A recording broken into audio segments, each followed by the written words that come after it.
नमस्कार साथियों, मैं पारस कुमार आपका स्वागत करता हूं आपके अपने चैनल एग्जाम सर्जिकल ट्रैक में। प्यारे साथियों, आज मैं आपको पूरा गुलाम वंश कंप्लीट कराने वाला हूं, वो भी ट्रैक के साथ। एग्जाम में कोई भी क्वेश्चन आएगा, इस वीडियो को कंप्लीट देखने के बाद आप उसे अवश्य करके आएंगे, क्योंकि इसमें मैंने सारे महत्वपूर्ण क्वेश्चन जो कि गुलाम वंश से एग्जाम में पूछे जाते हैं इंक्लूड किए हुए हैं। तो चलिए साथियों, शुरू करते हैं इस प्यारे से वीडियो को। गुलाम वंश जो कि सल्तनत काल का पहला प्रमुख वंश था, जिसका समय है 1206 ईस्वी से 1290 ईस्वी तक। अब हम गुलाम वंश के शासकों को क्रमानुसार देखते हैं कि कौन कौन से शासक इसमें हुए हैं। तो गुलाम वंश में कुल 11 शासक हुए हैं, जिनको याद करने की ट्रैक बनाई हुई है मैंने। कुत्ते आ इधर रुख, रोज बाहर के आलू, महफिल ले गया काकू शर्म करो। ठीक है, आप इसको 2 या 3 बार पढ़ लोगे, आपको 11 शासकों के नाम क्रम अनुसार याद हो जाएंगे। अब यहाँ पर क्या है, कुत्ते।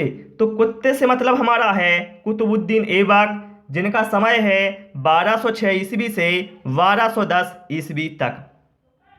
कुतुबुद्दीन ऐबक कौन था? तो कुतुबुद्दीन ऐबक तुर्क जनजाति का था और यह मोहम्मद गौरी का गुलाम था। अब देखिए साथियों, यहाँ से 2 क्वेश्चन बनते हैं। पहला क्वेश्चन तो ये बनता है कुतुबुद्दीन ऐबक किसका गुलाम था? तो ध्यान रखना है मोहम्मद गौरी का गुलाम था। दूसरा क्वेश्चन बनता है गुलाम वंश का संस्थापक कौन था? तो कौन था? कुतुबुद्दीन ऐबक। इसके बाद हम कुतुबुद्दीन ऐबक के कार्य देखते हैं कि इन्होंने कौन कौन से प्रमुख कार्य किए हैं जो कि एग्जाम में पूछे जाते हैं। तो इसके लिए ट्रैक बनाई हुई है कुआं में ढाई कुत्ते। क्या है? कुआं में ढाई कुत्ते। कुआं में, इससे अर्थ हमारा है कुव्वत उल इस्लाम मस्जिद, जो कहाँ पर है? दिल्ली में है। इसका निर्माण कार्य किसने करवाया? कुतुबुद्दीन ऐबक ने। इसके बाद क्या है? ढाई। ढाई से मतलब हमारा है 2.5 दिन का झोपड़ा, जो कहाँ पर है? अजमेर में है। फिर इसके बाद क्या है? कुत्ते। कुत्ते से मतलब हमारा है कुतुब मीनार की नींव।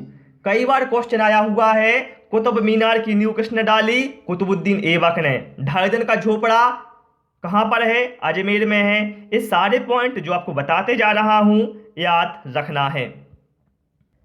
साथियों, यह क्वेश्चन एग्जाम में कई बार पूछा गया है कि कुतुब मीनार का जो नाम है वो किसके नाम पर रखा गया। तो बहुत सारे साथी क्या सोचते हैं, कुतुबुद्दीन ऐबक के नाम पर रखा गया था, लेकिन ध्यान रखिए कुतुब मीनार का जो नाम है यह सूफी संत कुतुबुद्दीन बख्तियार काकी के नाम पर रखा गया था। ये आपको ध्यान रखना है। ठीक है साथियों, और जो कुतुबुद्दीन ऐबक था, इसने सुल्तान की उपाधि धारण किए बिना ही 4 वर्षों तक शासन किया और अपनी राजधानी इसने बनाया था लाहौर को। ठीक है, कुतुबुद्दीन ऐबक को दानी प्रवृत्ति की वजह से इन्हें लाख बख्श है, जिसका अर्थ होता है लाखों का दान देने वाला भी कहा जाता है। ठीक है, लेकिन क्या होता है दुर्भाग्यवशपूर्ण साथियों, 1210 ईस्वी में जब यह चौगान खेल रहे होते हैं, तो चौगान क्या होता है? चौगान जो पोलो जैसा ही होता है। तो वह चौगान खेलते समय घोड़े पर से गिर जाते हैं, जिसकी वजह से इन्हें कुछ चोटें आ जाती हैं और इनकी मृत्यु हो जाती है। तो एक क्वेश्चन कई बार एग्जाम में आया हुआ था कि कौन सा शासक है जो घोड़े पर से गिरकर मर गया। तो ध्यान रखना वो कौन थे? कुतुबुद्दीन ऐबक। ठीक है साथियों, अब इसके बाद देखिए कुतुबुद्दीन ऐबक हैं, इनको लाहौर में दफनाया गया था। और कुतुबुद्दीन ऐबक का मकबरा कहाँ पर है? तो मकबरा भी इनका कहाँ पर है? लाहौर में है। ठीक है, फिर इसके बाद क्या होता है, कुतुबुद्दीन ऐबक की मृत्यु के बाद कुतुबुद्दीन ऐबक का पुत्र जो आराम शाह है वो गद्दी पर बैठता है। लेकिन आराम शाह की हत्या इल्तुतमिश कर देता है और आराम शाह केवल 8 महीने ही शासन कर पाता है। तो इस तरह से जो इल्तुतमिश है वो आराम शाह की हत्या कर कर स्वयं गद्दी पर बैठ जाता है इल्तुतमिश। देखिए साथियों, जो शासक के सामने ये वर्ड लिखे हुए हैं ये हमारे ट्रैक के वर्ड हैं, जो मैंने ट्रैक बताई हुई थी ये उसी के वर्ड हैं। कुत्ते आ इधर रुक। ठीक है, आ से आराम शाह है, इधर से इल्तुतमिश। तो आप लोग समझते जाना। ठीक है, शासक के सामने जो वर्ड लिखा हुआ है रेड कलर से वो ट्रैक का वर्ड है। तो मैंने क्या बताया, आराम शाह की हत्या कर जो इल्तुतमिश है यह 1210 ईस्वी में गद्दी पर बैठता है। इल्तुतमिश कौन था? तो साथियों इल्तुतमिश ऐबक का गुलाम एवं दामाद था। ठीक है। और सबसे पहले यह क्या करता है, जो राजधानी पहले लाहौर थी गुलाम वंश की, उसको ट्रांसफर करके दिल्ली ले आता है। ठीक है। और इसने अपने साम्राज्य को विस्तार दिया। ठीक है। इसने क्या किया, खलीफा से सुल्तान पद की स्वीकृति ली थी। देखिए मैंने आपको बताया है पहले कि जो कुतुबुद्दीन ऐबक थे उन्होंने बिना सुल्तान की उपाधि के 4 वर्षों तक शासन किया, लेकिन इल्तुतमिश ने क्या है, सुल्तान की पद की स्वीकृति खलीफा से ली हुई है। ठीक है। अब हम इल्तुतमिश के प्रमुख कार्य देखते हैं जो कि एग्जाम में बार बार पूछे जाते हैं। तो सबसे पहले देखिए हम पढ़ चुके हैं कि कुतुबुद्दीन ऐबक ने कुतुब मीनार की नींव डाली थी, लेकिन कुतुब मीनार का जो निर्माण कार्य था उसको पूर्ण कराया था इल्तुतमिश ने। ठीक है। और इल्तुतमिश ने एकता प्रथा चलाई थी। अब आप कहोगे एकता प्रथा क्या होती है? तो साथियों यह भू राजस्व से संबंधित एक प्रथा थी जिसमें जागीर के रूप में जमींदारों को कुछ भूमि दी जाती थी और उसके बदले उनसे टैक्स लिया जाता था, जिसकी वजह से क्या है, इनके पास पैसा आता था। ठीक है। और इल्तुतमिश ने क्या किया था, तुर्कान ए चहलगानी जो कि एक 40 सरदारों का संगठन था, यह बनाया हुआ था। इससे क्या है, जो इनका साम्राज्य है यह मजबूत हुआ था और उन्हें विस्तार करने में बहुत ही सहायता मिली थी तुर्कान ए चहलगानी का से। ठीक है। क्या था ये तुर्कान ए चहलगानी? यह 40 सरदारों का एक संगठन था। ये आपको ध्यान रखना है।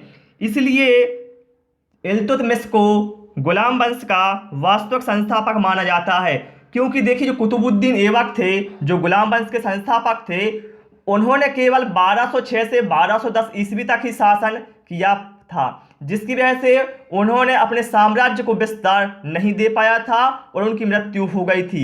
लेकिन इल्तुतमिश ने अपने साम्राज्य को बहुत अधिक विस्तार दिया। इसकी वजह से क्या है, गुलाम वंश का वास्तविक संस्थापक इल्तुतमिश को माना जाता है।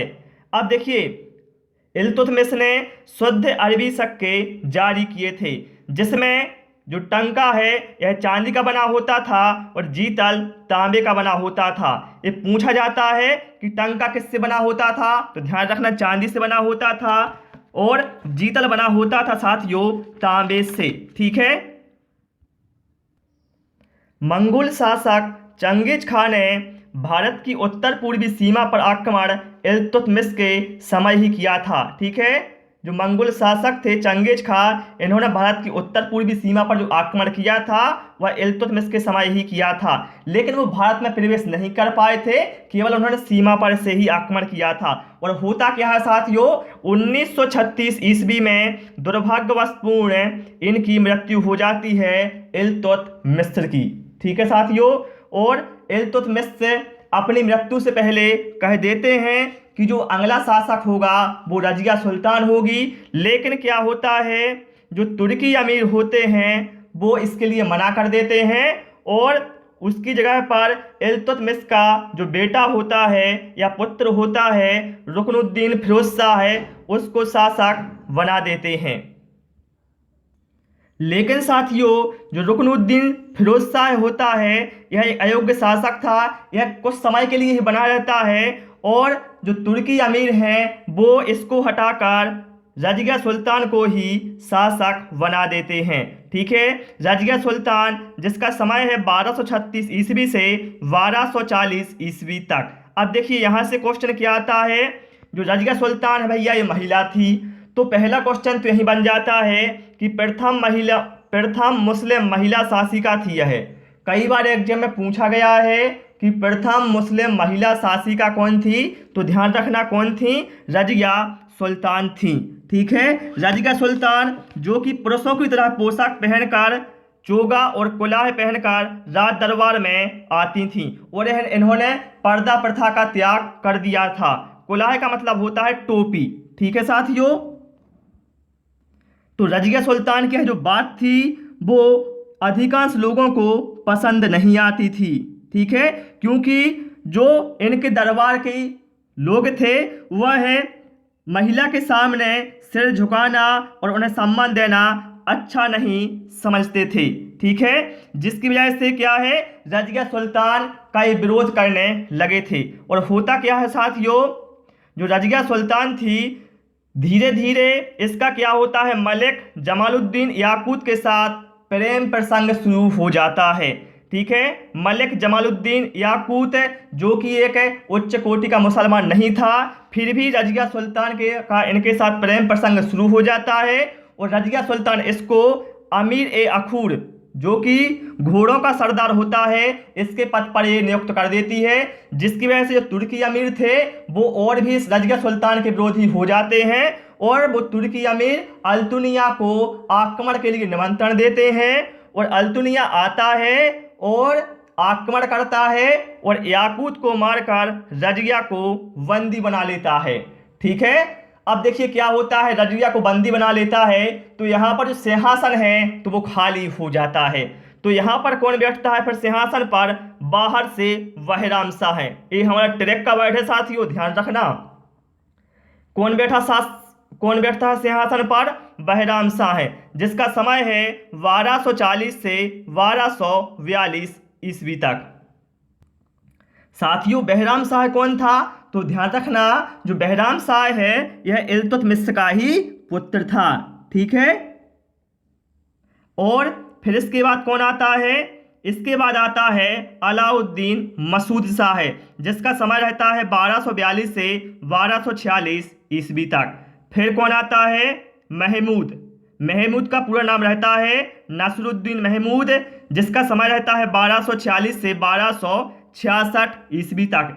दोस्तों यह जो शासक होते हैं यह केवल अपने साम्राज्य का समय निकाल रहे थे, यह कुछ ऐसा कार्य नहीं करते हैं जो एग्जाम में आपसे पूछा जाए, इसलिए मैं आपको यहाँ पर नहीं बता रहा हूँ। ठीक है, इसके बाद कौन आता है साथियों, इसके बाद आता है गयासुद्दीन बलबन। गयासुद्दीन बलबन कौन था, तो देखिए गयासुद्दीन बलबन था जो 40 सरदारों का समूह इल्तुतमिश ने बनाया था, जिसको कहा जाता था तुर्कान ए चहलगानी, उसी का एक सरदार था जिसने 1266 से 1287 ईस्वी तक इस पर गुलाम वंश पर सिंहासन पर बैठा है। ठीक है, और यह बहुत ही बुद्धिमान था और बलबन ने अपने मजबूत शासन के लिए रक्त और लौह नीति चलाई थी। ठीक है, ध्यान रखना। और इल्तुतमिश ने जो तुर्कान ए चहलगानी की स्थापना की, संगठन बनाया था, तो बलबन ने उसको समाप्त कर दिया था और जो इसके सदस्य थे सभी की हत्या करवा दी थी। गयासुद्दीन बलबन ने सैन्य विभाग को मजबूत बनाने के लिए एक सैन्य विभाग की स्थापना की थी, जिसका नाम रखा था दीवान ए अर्ज। ठीक है साथियों, और राज दरबार में इसने सजदा और पैबोस जैसी प्रथाओं का प्रचलन भी किया था। किसने, गयासुद्दीन बलबन ने। और फारसी रीति रिवाज पर आधारित नवरोज उत्सव का प्रारंभ भी किसने किया था, गयासुद्दीन बलबन ने। गयासुद्दीन बलबन के समय ही अमीर खुसरो और अमीर हसन जैसे फारसी के प्रसिद्ध कवि इसके दरबार में थे। ठीक है, और ध्यान रखना यह मंगोलों के आक्रमण से दिल्ली की रक्षा करने में सफल रहा था। ठीक है साथियों, और इसके बाद कौन आता है, गयासुद्दीन बलबन के बाद आते हैं हमारे कैकुबात, जिसका समय है 1287 से 1290 ईस्वी तक, जो कि एक अयोग्य शासक था। और इसके बाद आता है हमारा अंतिम शासक समुद्दीन कैयूमर्स, जो 1290 ईस्वी में कुछ समय के लिए ही शासक रहा है और इसकी जो हत्या हो जाती है और बाद में खिलजी वंश शुरू हो जाता है। ठीक है साथियों, तो आज हमने पूरा गुलाम वंश ट्रैक के साथ पढ़ लिया है। आपको वीडियो कैसा लगा हमें कमेंट करके बता देना, और वीडियो पसंद आया हो साथियों वीडियो को लाइक करें, दोस्तों के साथ शेयर करें, और नई नई जीके ट्रैक पाने के लिए चैनल को सब्सक्राइब करें। Thanks for watching this video.